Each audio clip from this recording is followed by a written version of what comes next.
Pemirsa, hadirnya media sosial membuat arus informasi semakin cepat. Selain berbagi hal positif dan menyenangkan, banyak juga yang menggunakan akun berbagi ini untuk berkeluh kesah terhadap pengalaman pahit atau menyedihkan. Salah satu informasi yang belakangan sempat viral di ruang maya saat ini adalah terkait pengalaman seorang wanita asal Jombang melalui akun TikTok @vira. Ia mengaku menderita penyakit autoimun usai melakukan suntik putih. Hal sama juga dibagikan oleh penyanyi kenamaan Cita Citata yang sempat membagikan update kondisinya yang melakukan perawatan akibat penyakit autoimun.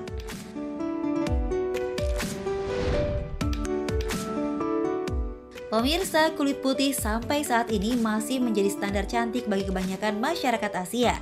Berbagai hal berusaha dilakukan untuk menunjang penampilan semakin mempesona, mulai dari perawatan menggunakan aneka produk kecantikan hingga treatment mahal di salon hingga klinik kecantikan. Salah satunya untuk mencerahkan dan memutihkan kulit yang diberikan melalui teknik injeksi atau infus.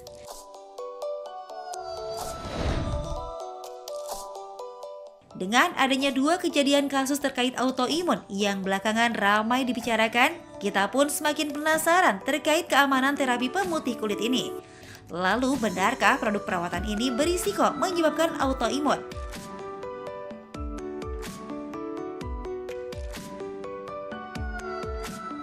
Nah pemirsa, tadi tuh memang ada hal nih Dokter Vito ya yang viral banget di TikTok. Jadi dia pengen suntik putih, nyatanya dapat autoimun, bukan auto glowing kayak Dokter Vito bilang tadi. Dan itu juga ada beberapa artis juga yang seperti itu. Salah satunya Cita Citata tuh dokter. Nah, jadi kita bertanya-tanya nih, apa benar bisa seperti itu? Di samping kita sudah ada Dokter Matahari. Beliau adalah spesialis kulit. Halo dokter. Nah, ini kita tadi kan bertanya-tanya karena soalnya banyak orang yang bilang kalau misalkan suntik putih itu langsung cerah hasilnya, tapi autoimun ini apa benar ya? Kita langsung aja fakta mitos yang pertama ya. Kalau misalkan katanya kalau penggunaan whitening atau infus pemutih itu yang kurang tepat, itu dapat mengakibatkan adanya gatal-gatal, iritasi, dan juga perih pada kulit. Fakta atau mitos? Fakta. Jadi sebenarnya sesuatu yang kalau kurang tepat itu tentunya akan bisa menimbulkan efek samping. Efek samping itu ada yang bisa diprediksi dan ada yang tidak bisa diprediksi. Nah, misalnya kalau penyuntikannya itu salah, misalnya bocor ataupun mungkin tidak steril, tentu saja bisa membuat skin barrier kulit itu kan sudah terbuka, bisa masuk kuman, bakteri sehingga terjadi infeksi atau memicu peradangan pada kulit. Begitu. Nah, tapi itu maksudnya berarti kalau dengan orang yang tersertifikasi dengan klinik yang benar-benar gitu ya, bukan abal-abal pastinya, dan juga bahannya juga pasti yang benar juga, bukan abal-abal juga, harusnya relatif lebih aman dong pastinya kan? Iya, memang harus pertama pastikan dilakukan oleh profesional yang sudah kompeten di bidangnya. Oke, nah nih dok, ini ada lagi nih fakta mitos selanjutnya nih. Infus whitening atau suntik putih dapat menimbulkan alergi. Ini fakta atau mitos? Yang benar adalah fakta. Jadi benar, bisa memicu alergi, tetapi harus diingat lagi tidak semua orang, karena biasanya semua yang sudah beredar luas obat-obatan itu pasti sudah diuji dan risiko menyebabkan alerginya pasti sangat rendah.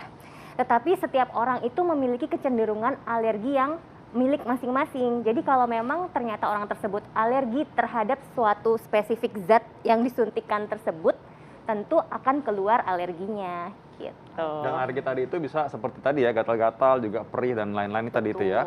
Oke, ini mirip nih dengan yang berikutnya nih. Fakta atau mitos yang berikutnya nih ya. Ini perlu agar audiens kita mengerti juga, pemirsa di rumah juga ngerti ya. Lakukan kalau misalkan sebelumnya pemeriksaan kulit dulu sebelum melakukan infus whitening atau suntik putih. Ini fakta atau mitos? Oke, jadi jawabannya fakta.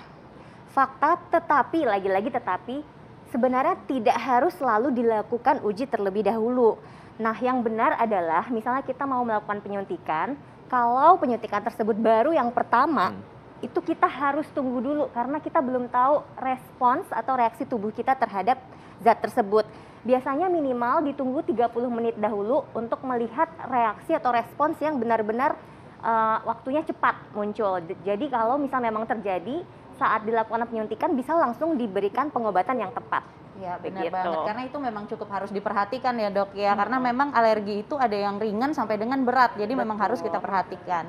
Nah, seberat apa sih kalau seandainya memang alergi terhadap cairan infus whitening ini? Mungkin pemirsa di rumah pengen tahu dokter.